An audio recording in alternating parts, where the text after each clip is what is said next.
Hello, Pastor Deborah here again, and this is class or course 2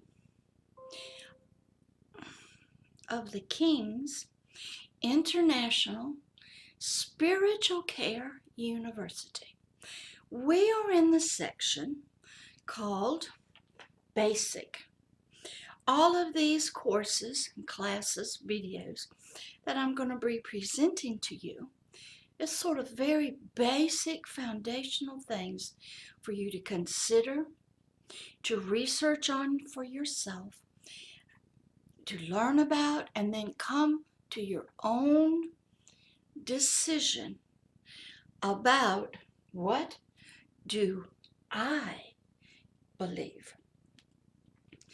Since we're talking about spiritual care, we're talking about learning about how to help our forever person who lives in a realm a lot of people call the spiritual realm.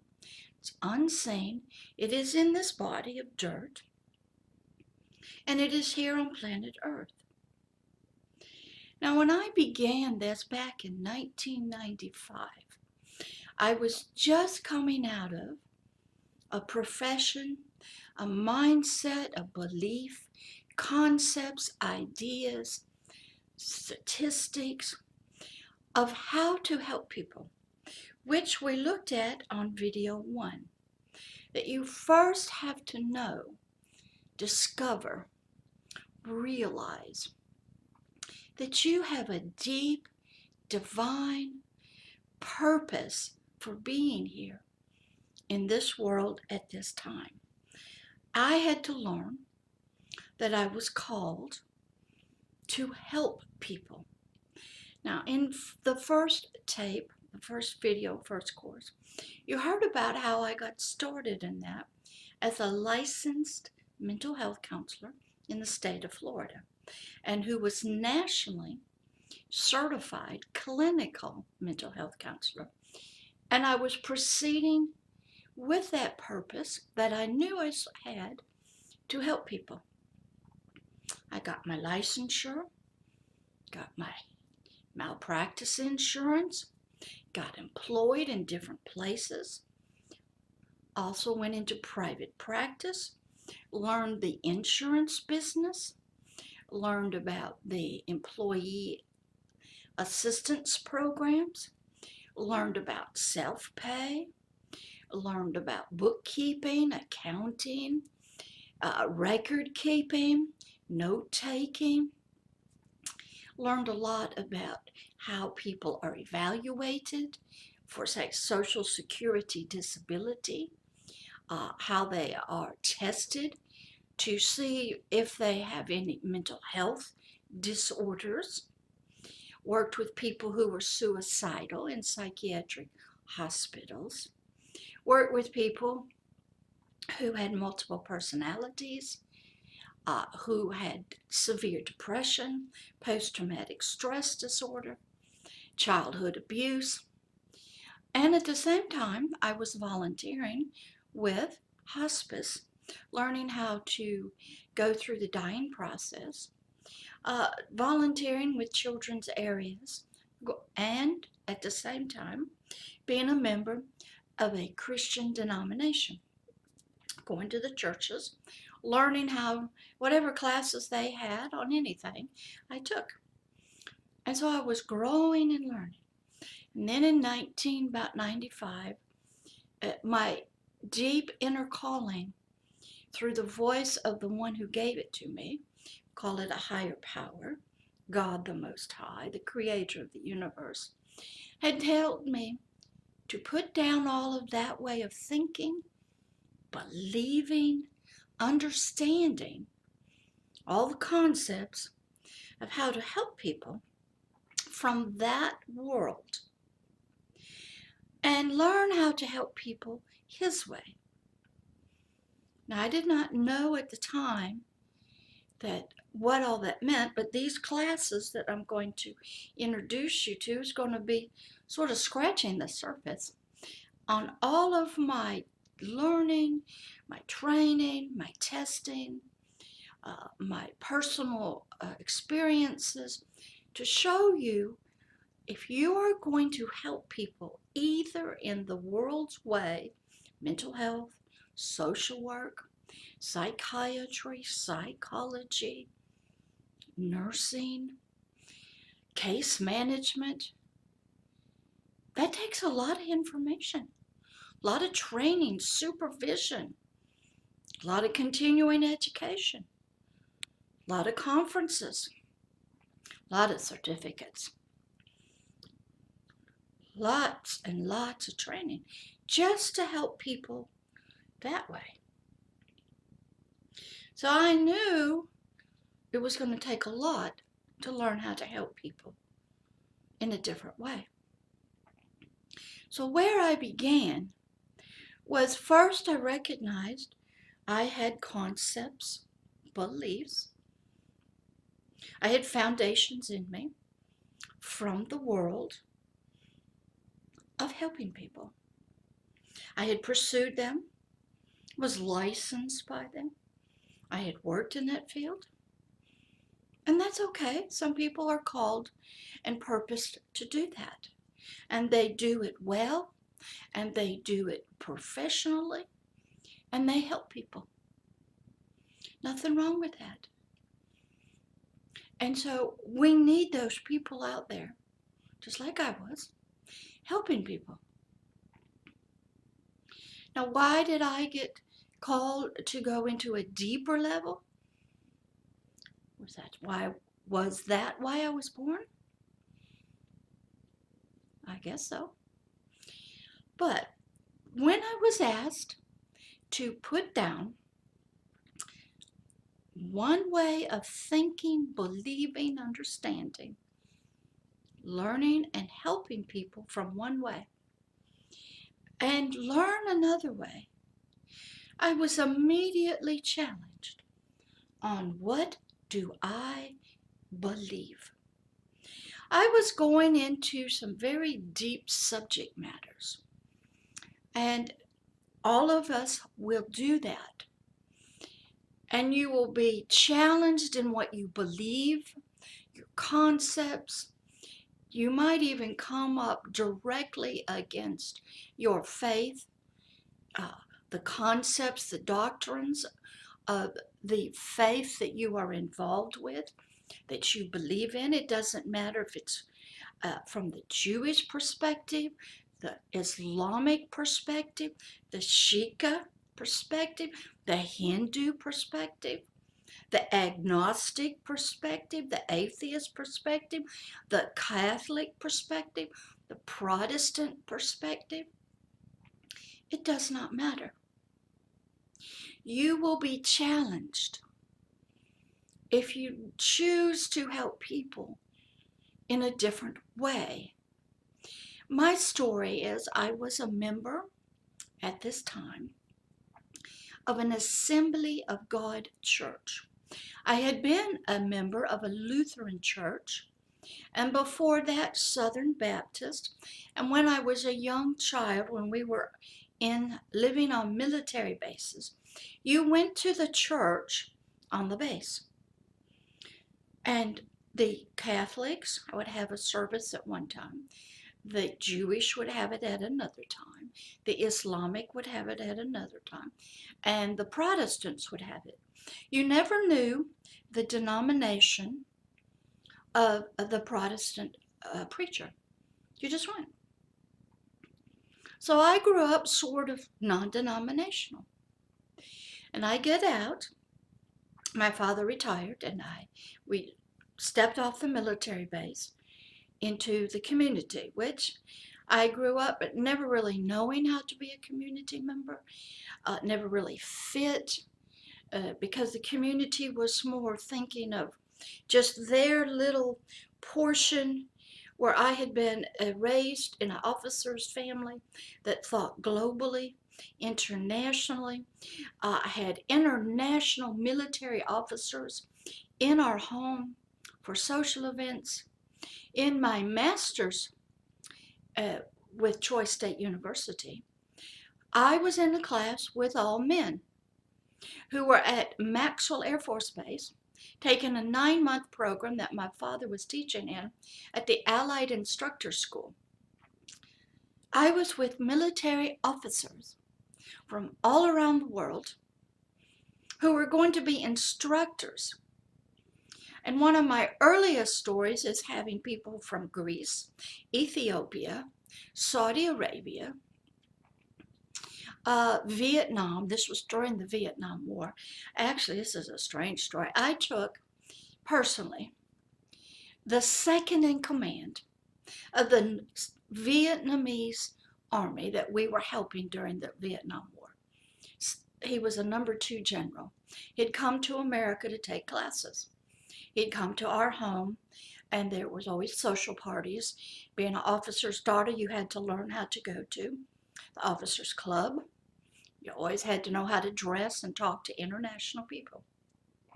You always had them in your home, and you talked. So this one guy who was second in command in the South Vietnamese military, I took him in my car down to the beach.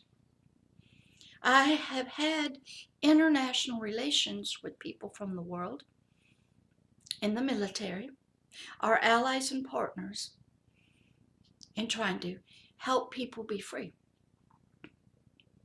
So I grew up sort of on base, just going to a church service, not knowing anything. So when he retired and we moved into the community, I felt really awkward, only comfortable with military people, what they call brats at the time. I used to be very, when we'd moved every couple of years. I loved it, had no trouble with it. My brother had lots of trouble with it. We would go into the public schools. I used to go when I was till about the 5th grade, I believe. All my schooling, my life was on a military base. Went to the hospitals on the military base, had my gyms, went to the movies, went to the library, went to school. So when I stepped out, when you went into public school, if you were military, they always asked how many military kids were there. You raised your hand. They gave you a blue card or a green card that you filled out, that they would report to the government. So I was always different. Never really a part of a local community. Didn't really grow up. One of the strangest stories. Being in the military, you learn global, international things. And I remember when it came out in the 5th grade off the military base, they were studying the Civil War. Didn't even know what it was. Didn't know the colors of the different armies. Because in the military, that was not a global thing, American Civil War. We were focused on communism, at World War II, Korea. We were focused on military jets, bombers, airplanes, tanks, training up young officers to be military people, to travel the world. So my early education was, I don't know, limited or something. But it is what gives me a lot of my chutzpah, whatever you want to call it, my courage, my ability to be disciplined, now that I'm in a global war against an unseen enemy. So, excuse me, when I went to this particular church denomination of the Protestant belief, an Assembly of God, their positions of their doctrines was one, that Christians who believe in this Jesus Christ as the Son of the living God could not have any demonic spirits, evil spirits, inside of this system. They believed that this was a system of light now, and darkness could not be in there. And of course, at the time prior to that, I knew nothing of this, quote, demonic world. Even though I had read the Bible since I was 3 or 4 years old, I'm sure I read it. No discussion, no topics.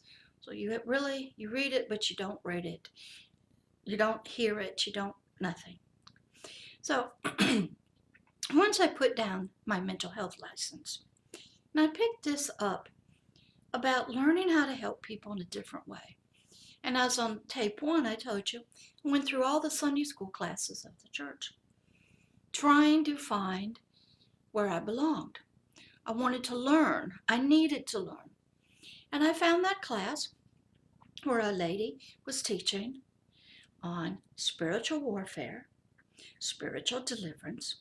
She was teaching out of the book I explained to you called Strong Man. What's his name? What is his game? By the Robertsons. The Robertsons had been Assembly of God ministers down in Costa Rica for about 20 or 30 years. And down there they had run into some very spiritual enemies. And they had encountered this unseen realm and many different things in it. So they wrote this book. And they asked the assemblies if they would help them publish it.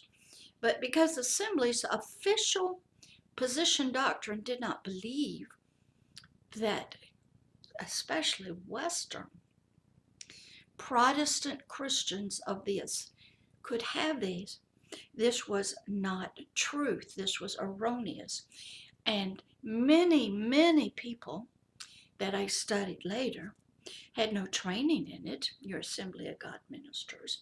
Some people believed, who are still preaching now, that there was this Rio Grande River, and these things, if they were real, that were in Costa Rica, they could not cross the Rio Grande River. They couldn't come into America.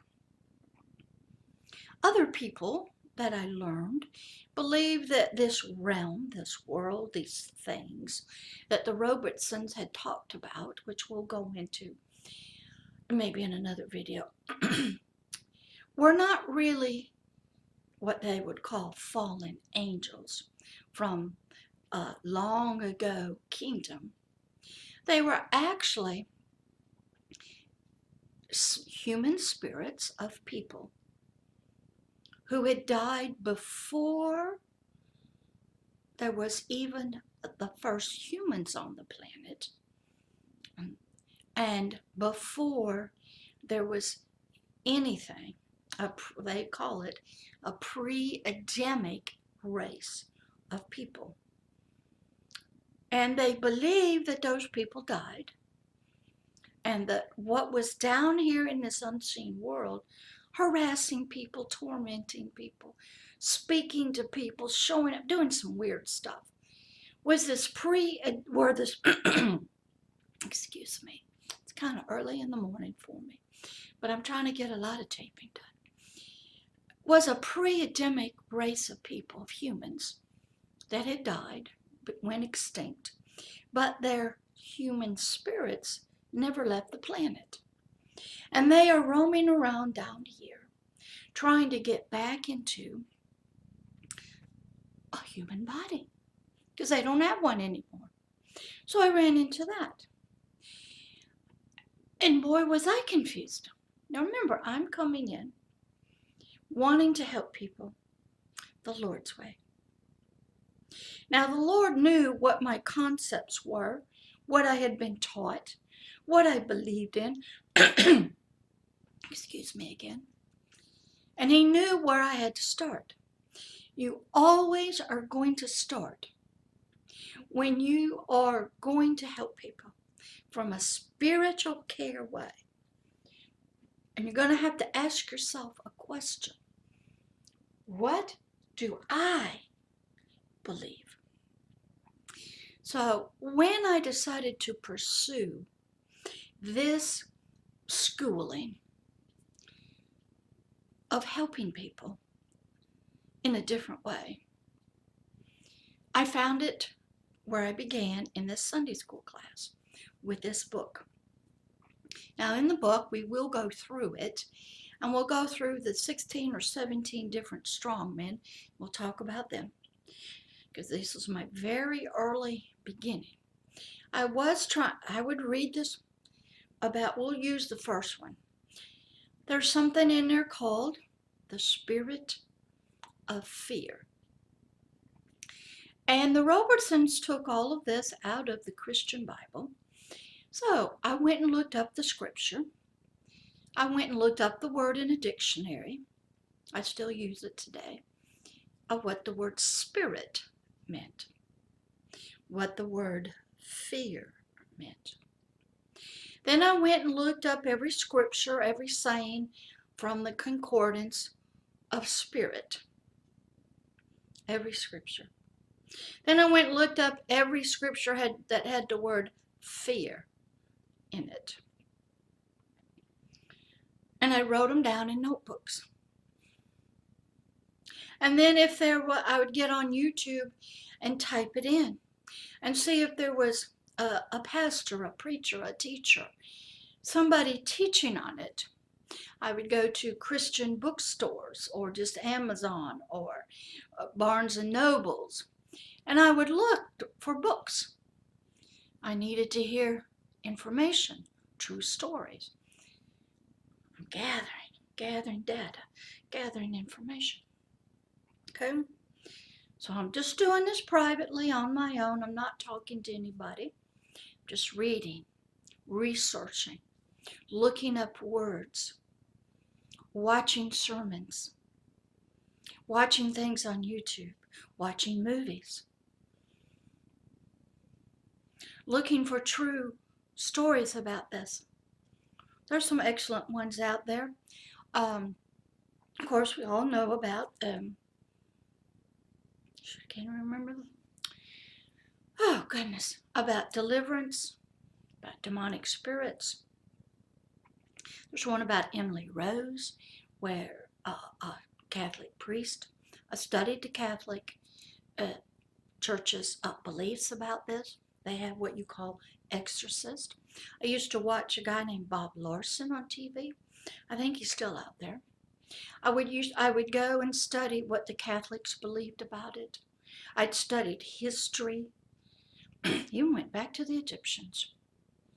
And into even in Islamic, they believed in them. I learned they were called jinns, I think it's J-I-N, which we get genies from.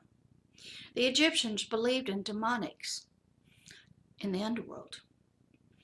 So I studied history. I looked up the Catholic exorcist. That was the name of the movie. I went to the YouTube and looked up the real story of that. There's another one called The Last Rites, true story about some exorcists over in Rome, and how one young guy didn't believe in it, and how God had to help him to show that this stuff was real. Plenty of true stories. Denzel Washington actually did a movie called The Fallen about this. So I was bombarding myself with not only YouTube, history, different beliefs, different faiths about what they believe this is. I'm studying the Christian, the Catholic beliefs in this, reading true stories. I'm looking at movies.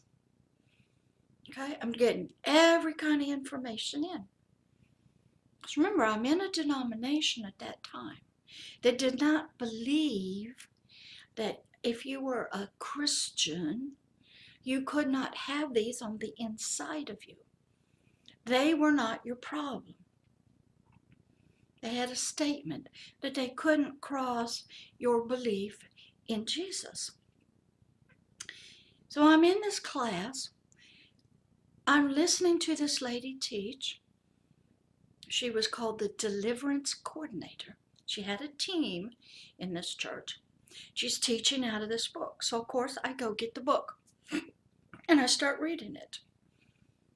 And then I look up in the Christian Bible, the King James Authorized is what I use, the scriptures that this book was referencing.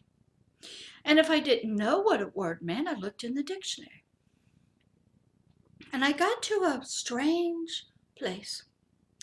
And the place was, she's teaching this from some Assembly of God people. Their book is saying this stuff is real. I cross-referenced it in the concordance and in the Bible. It's there. I cross-referenced it with other faiths. They seem to believe in it. Cross-referenced it with an ancient civilizations. They believed in it.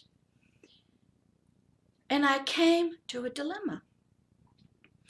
I had to figure out, what do I believe? I eventually, which I'll tell you, I got on that team of deliverance, and they called it the personal ministry team, and proceeded to be what you would call in the Catholicism an exorcist. Now, the only people we did that on were Christians. So now I have a dilemma. I'm in a denomination that doesn't believe Christians can have them. But the only people we are ministering to are Christians who have them. Now, there was a dance going on. The denomination didn't want to say that they had them. So they wouldn't call them the D word, demonics, devils, demonic. They had some leftover stuff, some trespassers. That's what they called them. So I had to quietly, on my own, after I gathered all this information, I had to decide, what do I believe? What is this higher power, this God, trying to get me to understand, trying to get me to, about what I believe? Not what the denomination was telling me, not all the fancy footwork and the dancing around the word. Did you know when I used to go in that denomination, when I was on the team, I was responsible for the sanctuary when they would have meetings. I got in trouble a lot because people would show up from all over the world on a Friday or Saturday night. I loved it. It was very good in the sanctuary. I worked by myself, and I said the D word. What? You don't know what the D word is? I said the word, you have a demon, a devil. Oh, I got in trouble. Got called into the office. Got called into by my coordinator. Or how dare I say that word? That a Christian or anybody in the service could have one of those things in them. Well, I was operating, which I didn't know anything about, out of the spiritual gift of discerning of spirits and words of knowledge. And I knew. And I told this coordinator, I said, I didn't know I was supposed to not say it. That's what the class is about. That's what we're studying. And I had no training from the coordinator not to say the word. When you are around unbelievers in Jesus Christ, Islamic, Hindu, Buddhist, they may not even, or other Christian denominations or Catholic, they may not believe in these things. And I was confronting their belief, and I got in trouble. So I had to learn to say, not to say the word. Because we had cameras, international people were coming, and they didn't want me to mess up and bring any kind of reproach. I had to dress appropriately, couldn't say certain words. So I had to learn, and here's what I did. I studied. I gathered information. Excuse me, it is in the morning. My sinuses are giving me trouble. I gathered information, research by myself. I didn't talk to anybody because this is a hot topic out there. Doesn't matter, it's a very hot topic. Because what has happened, especially in Western faith-based groups, science and technology has come in. And you will hear, it is not a spiritual problem. It is just genetics, biological. And I learned here recently how that came in. It came in through the age of reasoning. That rational, reasoning, intelligent believers, people, did not believe in this unseen realm. That was left for the uneducated, the backwoods people, the people who were superstitious, people of other nations that were not science oriented, that were not rational, that were not intelligent, that were stuck in some kind of superstition. But for the westernized, rational people, the ones that came through Europe in the age of reasoning, when science came in, this belief went out the door. So here I am, I'm challenged. I know I'm called to help people in this spiritual way. And I discovered that there were some things there that I knew nothing about, had no teaching on, no knowledge. And the leadership in that denomination didn't believe that a Christian could have them. But those were the only people we were doing ministry on, privately in another building, were believers. So boy, did that bring confusion. So I had to privately, within myself, decide, what do I believe? Based on all my research, reading lots of books, watching lots of videos, looking up things in dictionaries, concordance, watching things again, reading, studying what other people in ministry, looking at many websites of reputable people. What did I believe about this? Because I was the one that had to have a total change of belief, concepts, ideas. I had to go from a reasoning, rational, mental health, scientific way of thinking to a different level. I had to, what did I believe? It came down to my personal concepts and beliefs about this stuff. Was this spirit realm real? Were there real angels in it? Was there real demonic spiritual enemies in it? Was this a real place here on planet Earth? Was it involved in humanity's lives, world events? Was it real?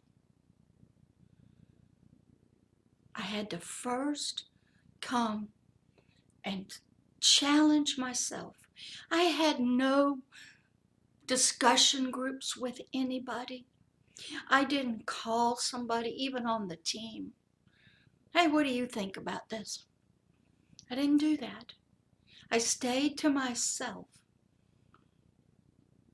I looked up and used concordances, Bibles, YouTube, bibliographies, ancient histories, books from people that from way back, early days of civilization, studied the Catholic Church, thank you very much, even though they're messed up in other areas.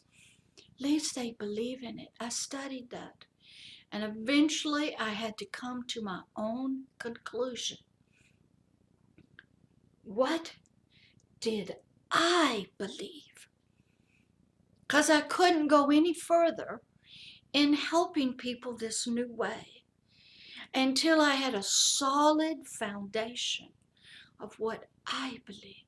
Didn't matter what the denomination said, the leadership said, the coordinator of the group said, other people on the group, what they called it, how they explained it, what history said about it. It didn't matter. I had to make some decisions for myself. I could not move forward in education, in learning, in growing till I first conquered what I believed the truth was. I figured out that this was the area from that strongman book that I knew I was to be in that Sunday school class. This was the area I was going to be studying. And I had to first find out, what did I believe for myself?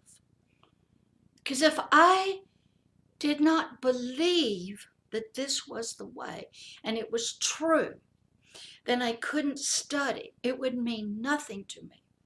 I would be vacillating between two worlds, belief and unbelief. I had to learn, who do I believe? Do I believe a Protestant denomination position papers who have well-meaning? Do I believe the coordinator that this is just leftover stuff? It's not demonic or evil. But in our sessions privately in another room, that was a part of it. We were casting out things. But the dance was, they're not demonic spirits. That stuff is not real because Christians can't have them. And I'm sure every faith-based group, every religion has the same thing. If you believe in this, you can't have that.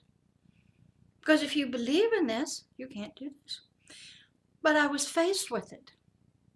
They're saying one thing, promoting one viewpoint, but behind the scenes, we were definitely being exorcists, casting out.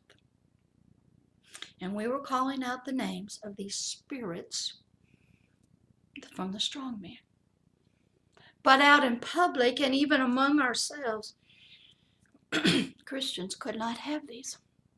Now, boy, was I confused. And the coordinator was so afraid to go against any of the doctrines, position papers of that particular denomination. Here were the rules. If you happened to be on this team, which was very small, and you got invited to go speak at another church about it, you would have to resign from the team, because she was the only one who was allowed to go and talk about this. The reason is she didn't want any of the team members saying anything that would cause any troubles to the position of the denomination we were in, because this was a delicate matter. Christians can't have them, but we're casting them out. But we don't call them the D word. They're just trespassers. Just some stuff left over. But they have names because we're calling them out. The Antichrist spirit. Spirit of bondage. So can you see, I was in this dilemma. I'm hearing one thing from the coordinator, the denomination, but I'm reading a book that she's teaching. They're using the word spirit,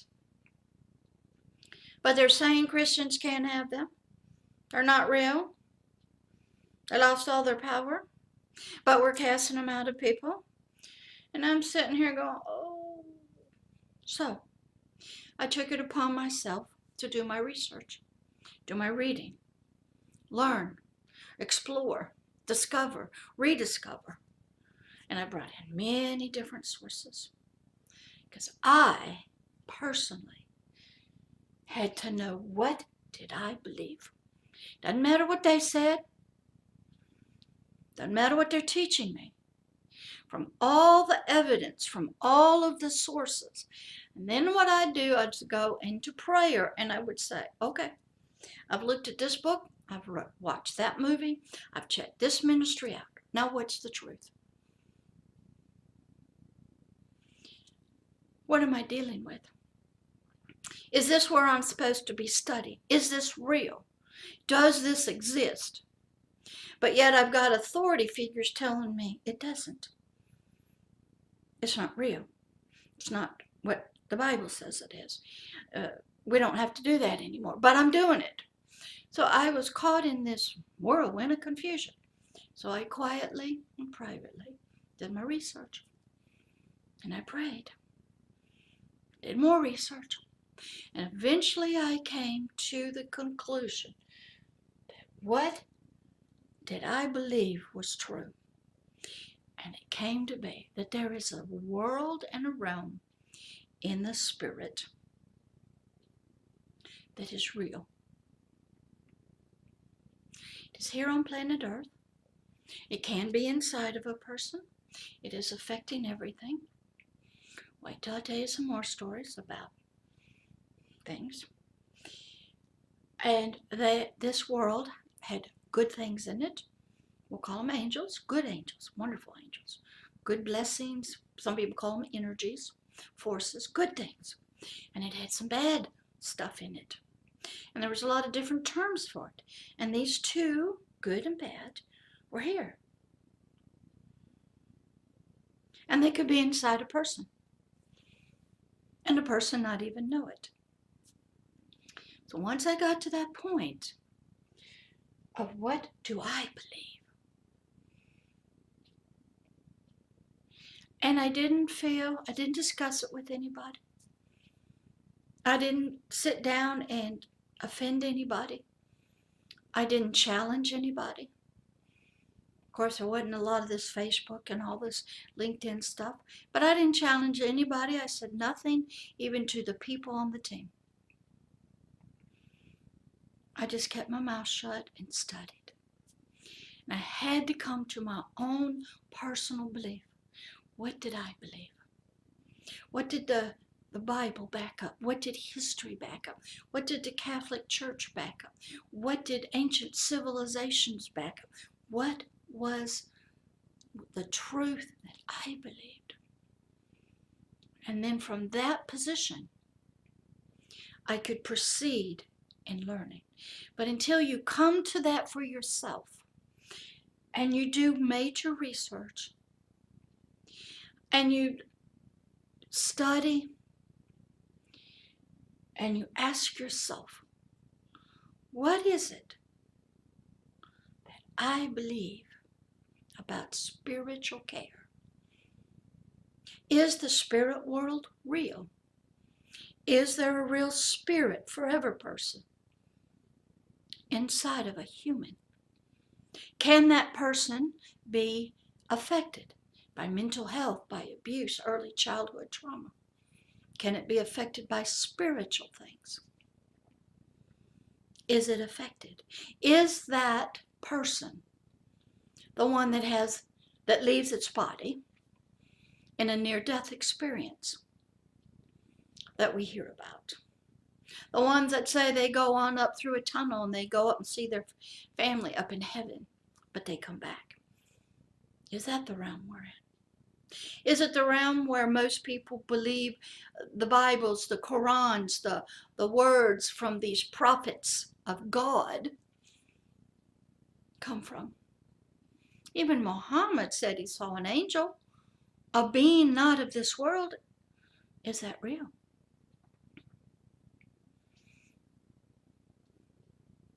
Are those words in the Quran words from a spiritual realm to guide us spiritually for the forever person? What about the Catholics? They have been believing in this realm since day one. And they've had exorcists to exorcise, cast out these spirits that get inside of people. Is that true? Is that a true fact? If you go study the movie, it's a great movie, called The Last Rite, R-I-T-E. It's about a young man whose mom died. He becomes a Catholic priest. Doesn't believe in this stuff, goes over to Rome to study. And the classes they had on exorcism, it's excellent, very professional, university level thing. They show pictures. And he still didn't believe. So they put him with a priest there in Rome who was working sort of, I call it the community level, and dealing with this. Still didn't believe. And eventually happened as the priest got in some trouble himself. And the spirit inside of him actually challenged the young priest to his belief. Did he believe in this world? Some of us are going to be challenged by the other side to, even if you believe it, you're going to look at world events and you're going to say, this is evil. What is behind this? What is going on? And yet your mind doesn't believe in it. It's so rational, scientific. You have been told that all of these problems are what? Mental health? Well, how do you explain somebody, a dictator? Has he got a mental health problem? How do you explain when they talk about secret societies? What are they talking about? What are the witches? The occult? Tarot card readings? Palm readers? Psychics that are helping the police find people? What realm are they in? Okay, Satanism is a legal religion, but they're worshiping Satan. Well, who is Satan? Is he a god? Is he a spiritual being? Until you come to your own decision on what do I believe about this whole thing of spirituality, spiritual care, the spiritual realm, the forever person, you can't learn. So that's where I was. I kept going to the Sunday school class, reading the book, reading the Bible, studying, watching YouTube videos, buying movies at Walmart to watch that were true stories. A lot of your science fiction movies. The excellent one with Denzel Washington, The Fallen.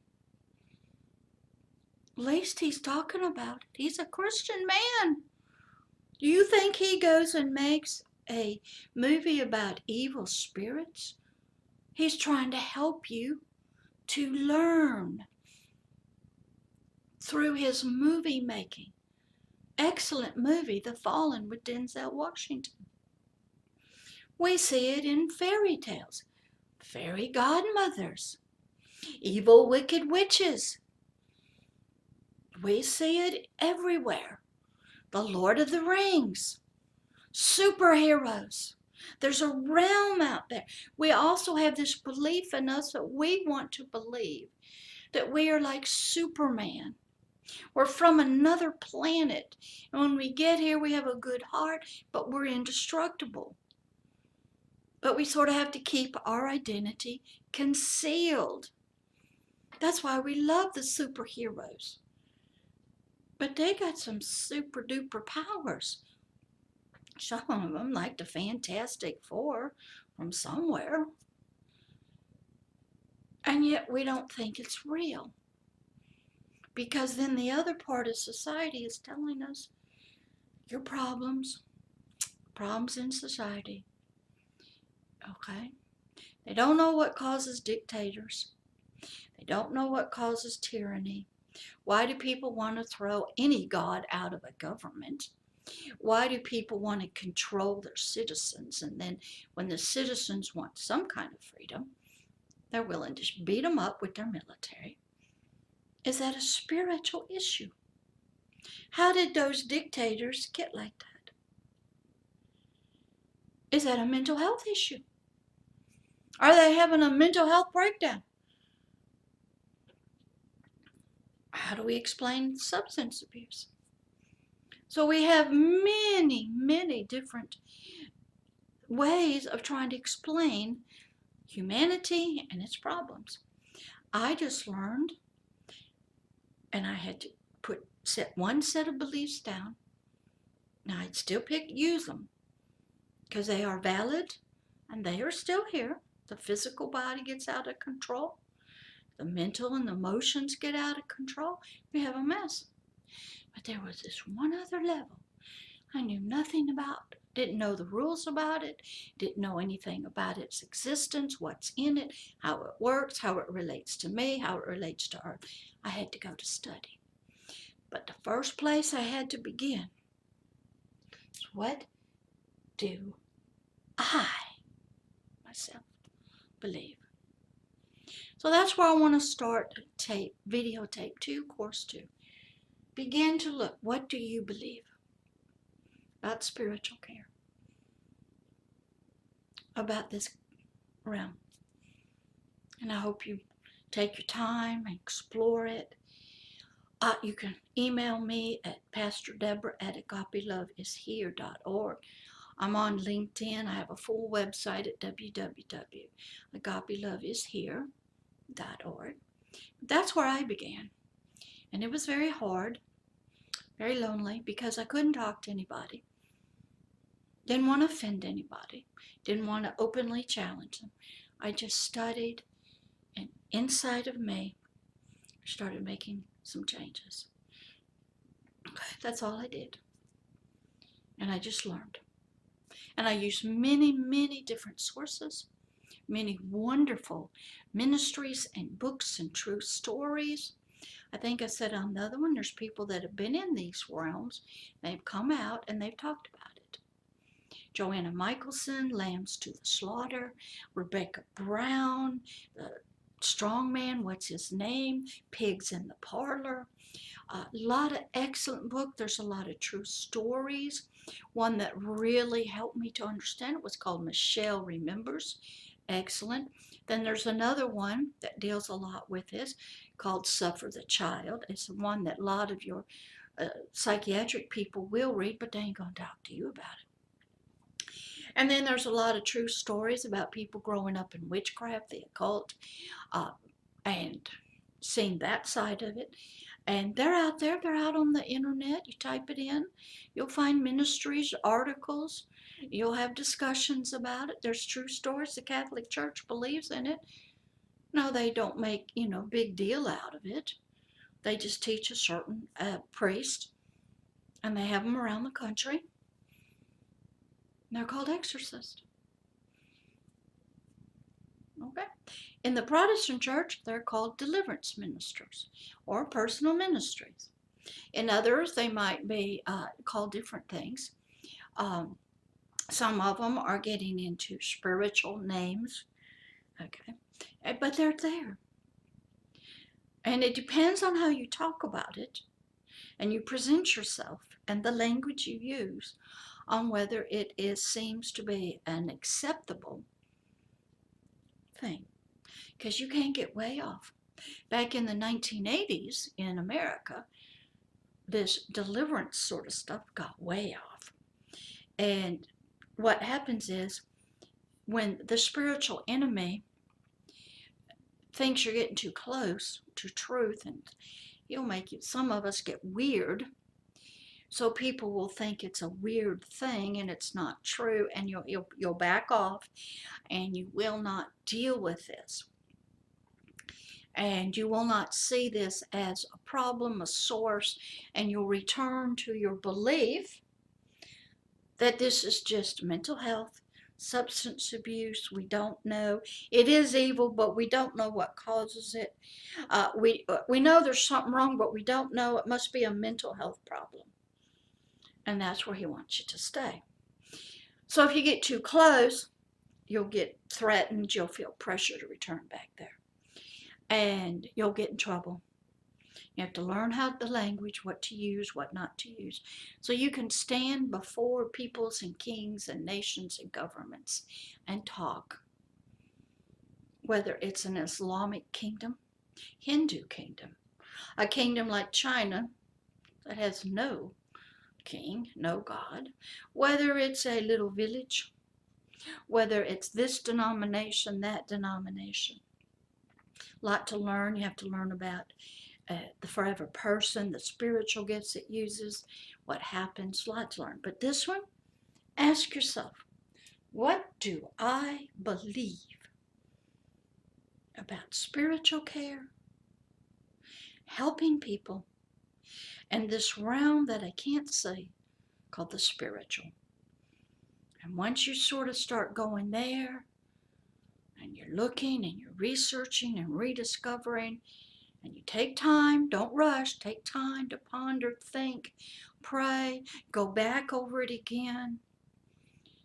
Because it doesn't matter if you ask anybody, it's what you yourself, there's a war going on when new things are trying to come in and you're trying to have new beliefs. You cannot help people in this realm till you do that. So enjoy, take your time, learn, study, grow, find out what do you believe. Learn what you believe is true now. Could this other be true? Are you in a system that doesn't believe in it, but you're starting to believe in it? I stayed in the denomination, even though they were over here and I was over there. I stayed on the team. Got real bad. Prayed to get off of it. I had to sit with it and these people for 2-3 years. So I just kept my mouth shut. I learned, I studied, I grew. I did not offend anybody, did not challenge anybody. But I was privately being taught, growing and learning. Sometimes that's what you'll do. You'll stay right where you are. You won't say anything to anybody, maybe me if you want to. And you'll grow and learn. So, basic question 2. What do I believe about this? Ask yourself, be honest, and go find out. Love always and forever, Pastor Deborah. I'll leave it up. You can make a note. I'll see you next time.